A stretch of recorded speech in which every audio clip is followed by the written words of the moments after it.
Good morning, YouTube. Welcome to the Reptile Barn. We have what is probably our last sailfin clutch of the year, would you say? Yeah. Maybe one more, but this is probably it for the year on Philippine Sailfin Dragons. And at least 3 of them have hatched. So we're going to get them in the enclosure and check any eggs that haven't hatched yet and see how this goes. There were 5 eggs, right?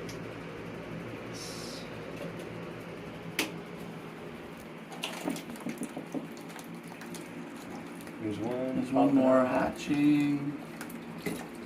So that egg is empty.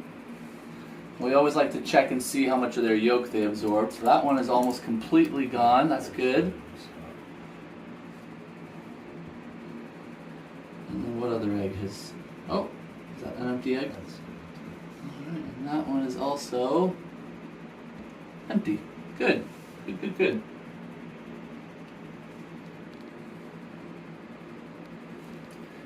Okay, so I'm going to pick this one up real carefully just to show you.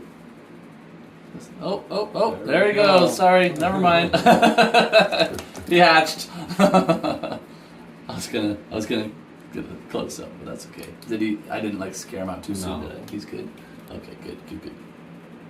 Very minimally. Any pips on these last 2? So this egg still looks perfect. Felt this one moving around when I picked it up. Don't see any pips, but Okay, that's fine. I'll give them one more time. It's usually split like this, with the first half coming out one day, that is interesting. and then the last 2 the next day. They're usually all within about 24, 48 hours max, I would say, of each other. And that's our mark that was the top of the egg, right? Yeah. Okay. Okay, so we got 3 perfect little babies here. Pull these ones out. Yeah. Let me put the lid back on. Man, I love them when they're babies. Frogs.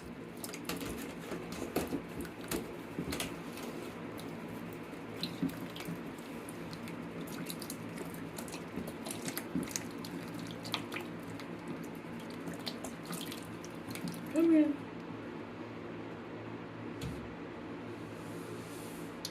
So we always do this when they hatch, and we try and do it, more times. Get them nice and hydrated. Start getting them used to touch.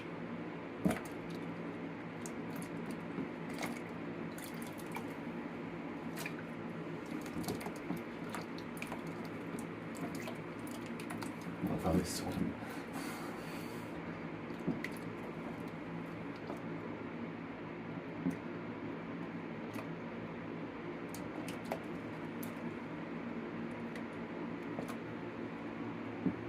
Alright.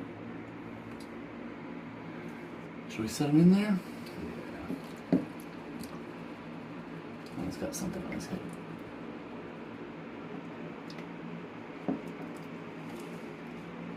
So I'll probably close half of the cage.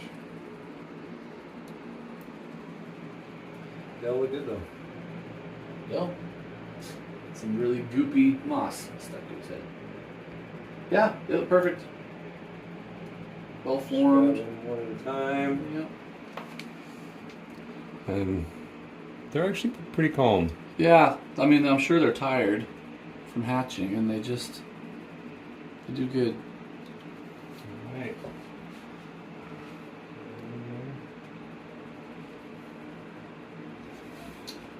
If you're wondering why these enclosures are so colorless, no matter what we do, they eat the plants that we put in there, and they try to eat the plastic plants that we put in there, which obviously would not be safe, so they don't get plants anymore. We've had several really nice plants get completely just eaten down to the root.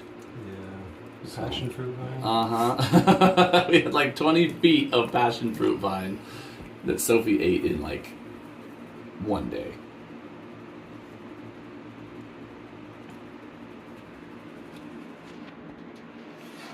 And we'll give an update once these last 2 hatch, but the eggs look fantastic. I'm not really worried about them at all. Yep, and what do we feed them when they're this young? Just roaches at this point. Just the smallest of the roach nymphs that we have, and start introducing small bits of salad as they get a little older. Their ratio of diet starts out almost pure insect and then switches to a higher and higher percentage of salad the older they get. But And you know, it's been interesting.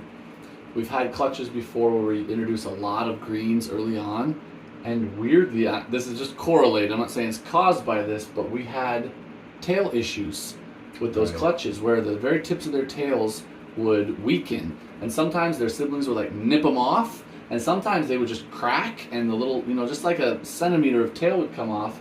But when we pretty much just start them on insects, kind of high protein, high fat diet, they seem to. I think it's just because they're growing extremely fast at the beginning. Yeah, so we'll give them bugs for several weeks probably before we want a lot of salad into them. But that is that. Hopefully in a day or two you'll see an update on the last 2 eggs. But thank you guys so much for watching. Until next time, we're the Reptile Barn.